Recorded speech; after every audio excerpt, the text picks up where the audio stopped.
qui m'a motivé pour m'inscrire à l'Académie Cinéma, c'est surtout que j'ai envie de travailler dans le domaine du cinéma, et plutôt dans le domaine de la production.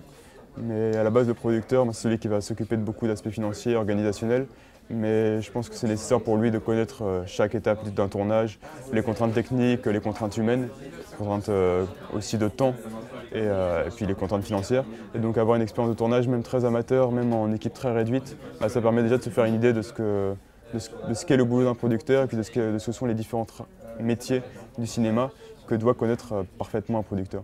Donc on va passer à une phase horrible qui est de présenter son projet devant tout le monde, mais en même temps c'est la plus excitante. On va demander à une personne par groupe de venir pitcher le film, l'univers envisagé, le temps de tournage, les lieux, etc. L'idée, c'est de remettre en cause et de questionner une certaine perte d'un sens sacré à notre époque, puisqu'on peut en effet considérer que cette crise éléphantine était sacrée dans l'histoire de sa famille. C'est ce qui a fait que ses parents se sont rencontrés.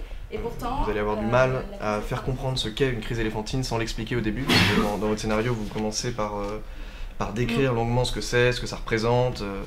Et ça, il faudra s'en passer d'une manière ou d'une autre. Le directeur d'HEC nous a donné l'opportunité d'accompagner des étudiants pendant 3 semaines sur des films qu'ils ont écrits, qu'ils vont produire et réaliser.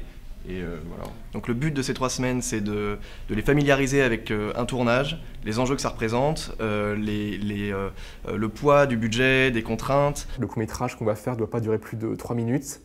On ne doit pas avoir beaucoup de décors.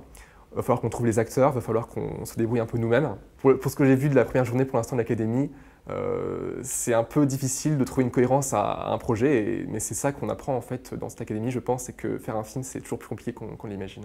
Pour le moment ça se présente bien, là, ils nous ont présenté leur scénario, c'est hyper drôle, c'est hyper astucieux, il n'y a pas un projet qui ressemble à un autre. Le tournage s'est très bien passé, on a une très bonne expérience avec la réalisatrice de Louis Lumière, qui s'appelle Anastasia Durand, et qui était vraiment à notre service, qui était là pour nous, toujours à notre écoute. Elle n'a pas essayé de s'imposer sur notre projet, elle a vraiment essayé de comprendre ce que nous on voulait raconter comme histoire, et puis ce qu'on voulait avoir comme image, et puis ce qu'on voulait des acteurs, etc. Donc elle ne s'est jamais imposée, alors qu'elle a beaucoup plus d'expérience que nous, clairement, vu que ça va être son métier de réaliser. Et donc on a eu une très très bonne expérience avec elle, elle a vraiment été géniale. Alors là on est en train de commencer le montage, et plus particulièrement la scène de récitation, c'est-à-dire qu'on avait un petit garçon de 9 ans qui devait réciter Le lièvre et la tortue.